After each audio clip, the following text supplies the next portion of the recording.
Hello ladies and gents, this is Armerus, and today I'm going to be doing a new Hon guide on Swiftblade. So Swiftblade is a level 2 difficulty hero and doesn't admittedly require a lot of skill, but is still a very fun hero. Swiftblade is an agility semi-carry, with high damage at both low levels and high levels. Particularly useful skills required for playing Swiftblade would firstly be concentration on a certain target, due to the fact that if you don't concentrate on a certain target, you could end up not getting anyone and allowing them to be able to kill you.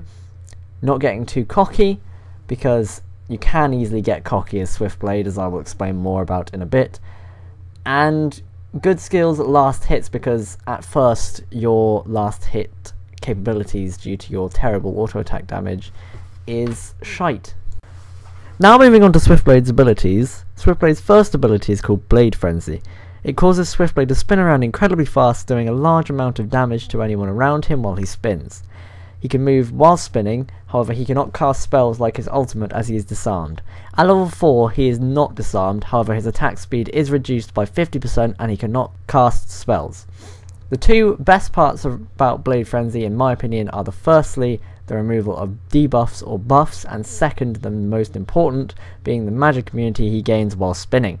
It does 80, 100, 120, then 140 magic damage per second to all enemies within it, and it also has a cooldown of 30, then 28, then 26, then 24 seconds.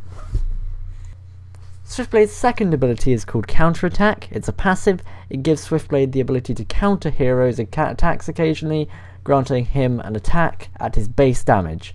The chances of this ability activating are 15, then 20, then 25, then 30%. Swiftblade's third ability is also a passive and is called Way of the Sword. Gives Swiftblade the chance to critically strike his enemy, giving him a 12, then 20, then 28, then 36% chance to do 2 times the damage. Swift Slashes is Swiftblade's ultimate. This ability does an incredible amount of physical damage. Swiftblade does 3, then 5, then 8 slashes, plus 2 if he has the Staff of the Masters, and costs 200, then 275, then 350 mana. It does 200 damage per slash, which is incredible if used correctly, along with mini stuns between attacks. It also gives you invulnerability while using it with a cast time of 1.7, then 2.5, then 3.7 seconds. In my opinion, Swiftblade is best put in lane as he works great with the partner. Some do solo, but it isn't great for them. It's only a tactic to get to level 6 quickly for your ultimate. If you are laning, it's best to go with a tanky high damage hero with a stun or slow, such as Pandemonium, Flux, or Armadon, or even Engineer. This is excellent with Swiftblade, as he can spin upon one of the enemies while they are slowed or stunned, and the two on the lane will not target you due to your magic immunity. They will attempt to target the tanky hero. While this is happening, you can get a large amount of damage off with your spin. It will be too late really to do anything by the time they do notice, and they'll be basically screwed. When Swiftblade is level 6, you shouldn't really be standing around a lane. You should be always upon the roam for ganks that you can acquire with your ultimate, and then at later levels with your auto attacks. At both low and high levels, Swiftblade is an excellent 1v1 hero. The main reason for this is at low levels his ultimate, however it does require the correct surroundings. For example, if you're sitting next to a bunch of creeps and ulti, you're most likely going to jump around them, negating most of the damage. It's best to catch a hero, better a squishy hero, alone. Another reason for getting someone alone is that they can be stun locked due to your mini stuns for each slash. If it's spread out, they will have more of a chance to cast spells and therefore have a chance to get out or kill you. Swiftblade's Blade Frenzy is able to not only stop magic attacks, but also dispel any buffs or debuffs on him, e.g. Armadon's spines and slows, also Pestilence's ultimate. However, be warned, it will also remove buffs such as damage, regeneration, and haste runes, and of course invisibility. This is why, at low levels, unless you're going for a gank, Swiftblade should probably leave the runes for other people. As much as your ultimate is a very important factor to getting kills low end and high end, it's also an excellent escape route. If a ton of damage is about to land on you and you needed a quick escape, your ultimate is always there for your invulnerability.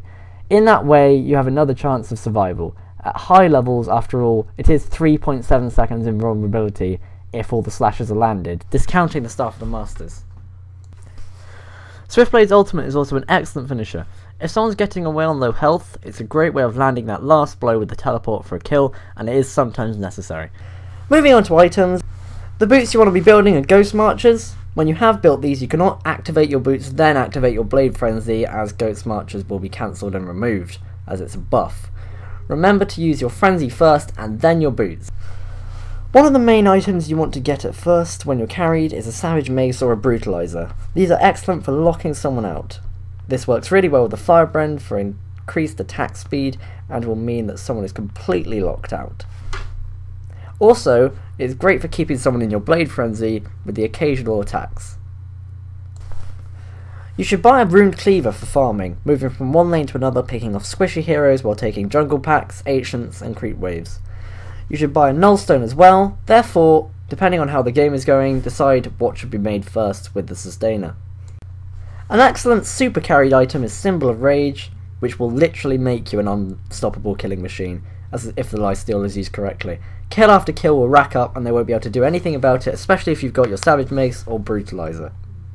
An item I would suggest trying to get is an Assassin's Shroud, and then upgrading that to an Genjaro when the time comes, which will be excellent for the extra damage and the surprise attack. A final item that is incredible on Swiftblade is upgraded Rift Shards. The damage is always useful, as the critical strikes will stack with your passive Way of the Sword. These are all excellent items, but a lot of attack modifiers do work well with Swiftblade, so it's all conditional. If you're against physically armoured people, you may want to go with a Shield Breaker, or therefore, thereon, and so forth, etc. Thanks for watching. If you did like this video, please do like. If you want to see more, please subscribe. I shall have more guides coming out in the future. If you had any more questions about Swiftblade, I have been playing him recently, so I do have experience on him. I have enjoyed this hero quite a lot, and I think if you want to try it out, it is one of the nicest heroes to start on, just to get that oomph into Hon. Thanks again for watching. See you next time.